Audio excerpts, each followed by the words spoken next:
Thibaut InShape annonce être pour le mariage pour tous et pour l'avortement.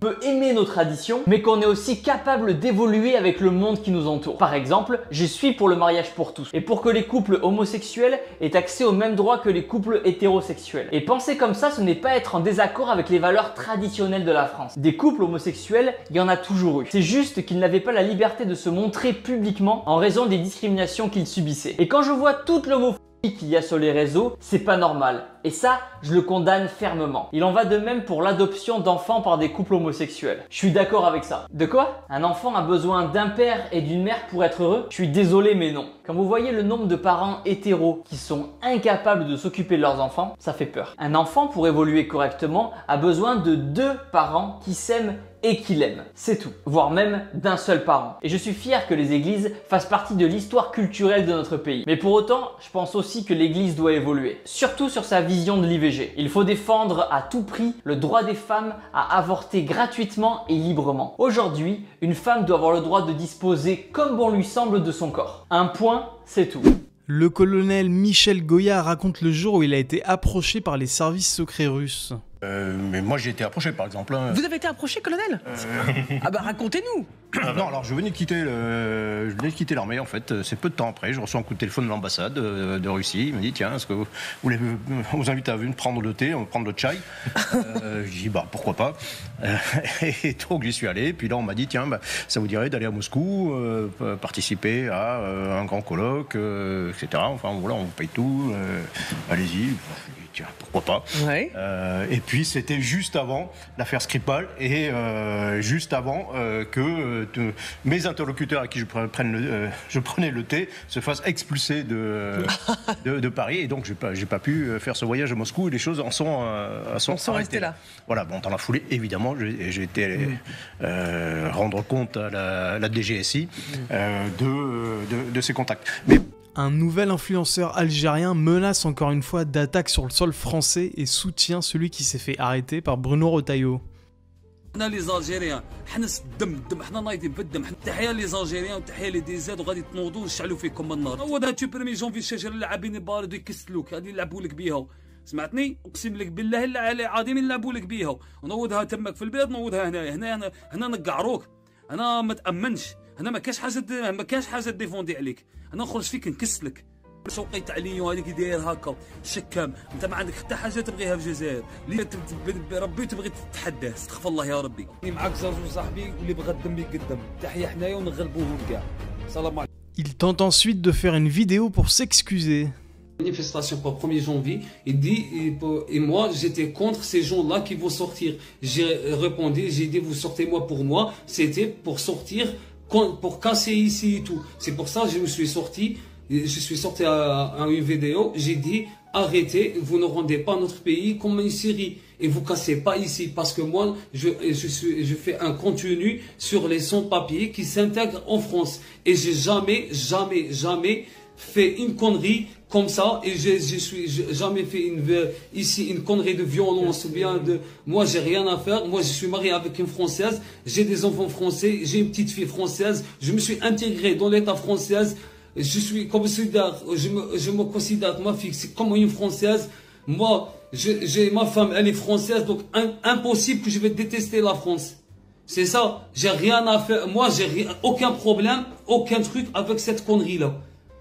Elle voulait faire la belle en allant à fond sur son jet ski avec son moniteur, mais ça ne se termine pas comme prévu.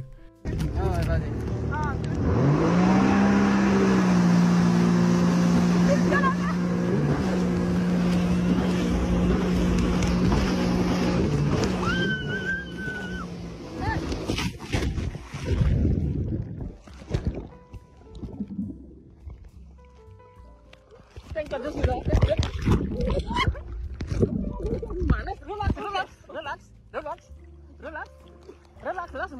Relax-moi, je te montre.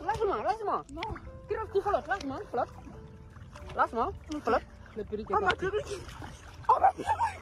C'est parti. Mais non, tu peux la chercher après? Attends, je vais chercher. Attends, je vais récupérer le jet. Reste comme ça. Hein. Panique pas, hein. Voici une reproduction en temps réel d'une charge de la cavalerie française.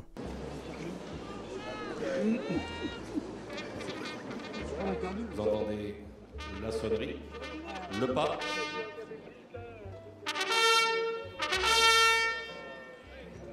La sonnerie.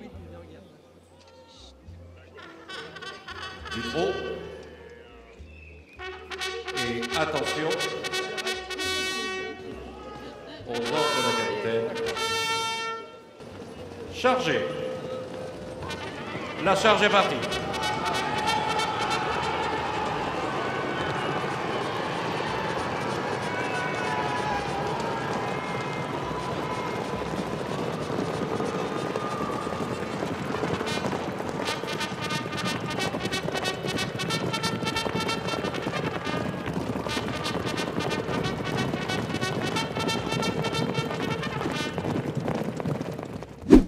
Si c'était pas filmé, personne ne l'aurait cru.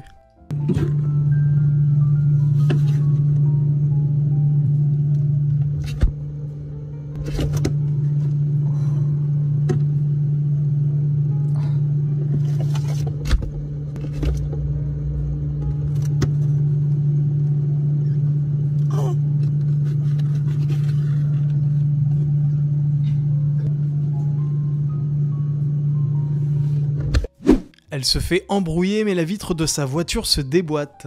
Pauvre, tu te fais embrouiller, ta vitre se déboîte. Putain, mon carreau il est cassé. Qu'est-ce qu'il y a?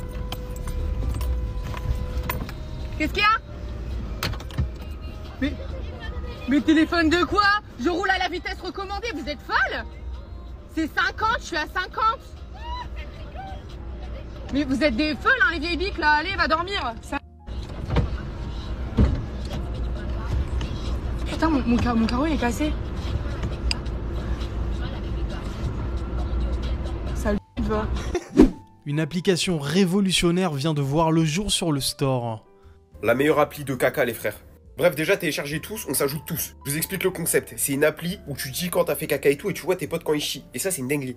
Là, par exemple, vous voyez, je suis au taf, les gars, je suis dans mon grand plaisir, trouvez-moi, les frères, et je viens de faire caca, j'ai posé mon caca. C'est mon premier caca que j'ai mis sur l'appli, les frères. D'ailleurs, vous pouvez tous m'ajouter, on peut ça tous s'ajouter entre nous, mettez vos pseudos de caca, les frères.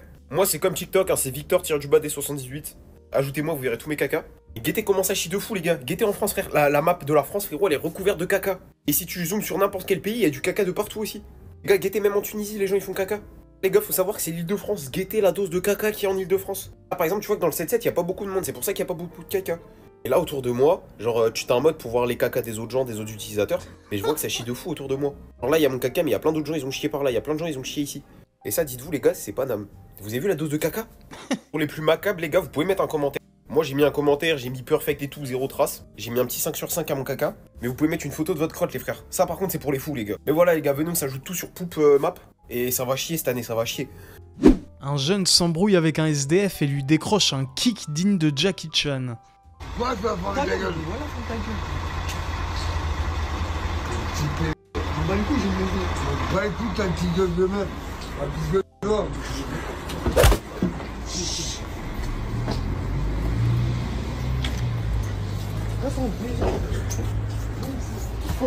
Faut pas le laisser rentrer.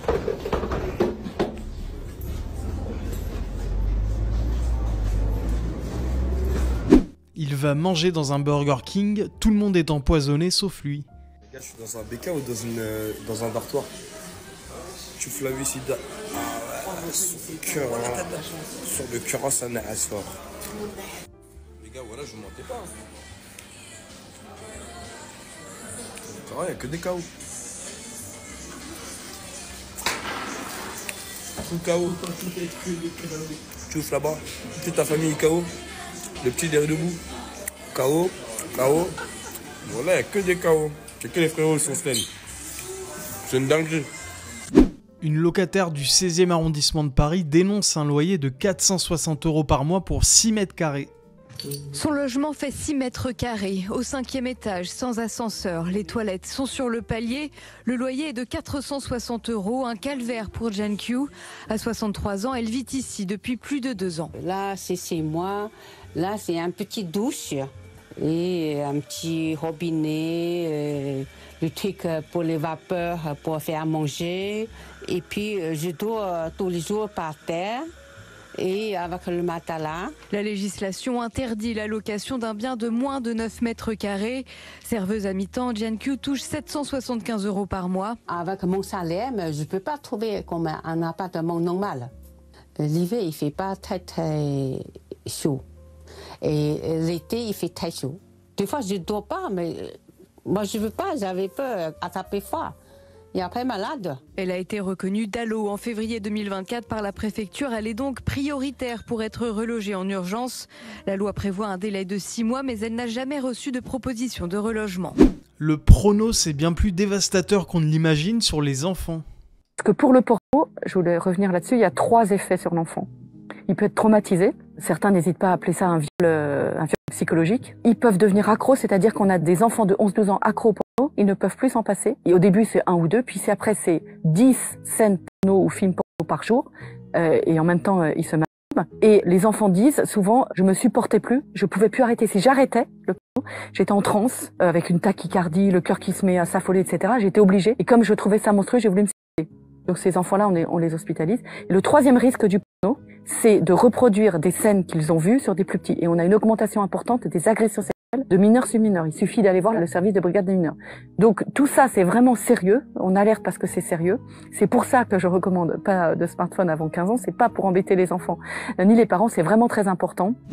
Elle claque plusieurs centaines d'euros pour attirer l'attention de son crush fan de rap. Alors, quelle est la pire chose, la chose la plus honteuse que vous ayez faite pour un mec? Je pense que je vais gagner la catégorie là tout de suite. Faut savoir qu'au collège, j'étais en kiff, mais depuis genre de la 4e jusqu'en seconde, j'étais en kiff sur un mec qui s'appelle Serou. Voilà, je dis ton prénom.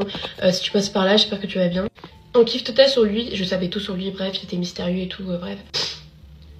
Il kiffait le rappeur Nino. Il me l'avait dit, voilà, et puis voilà, bref, il kiffait le rappeur Nino. Quoi de mieux pour attirer un mec qui kiffe Nino? J'ai demandé qu'on m'offre à mon anniversaire la vraie fourrure de Nino. Voilà, sur ce, merci à toutes et à tous d'avoir regardé la vidéo. N'hésitez pas à lâcher un petit pouce bleu, un commentaire, abonnez-vous si vous le voulez. Moi, je vous dis à la prochaine. Prenez soin de vous.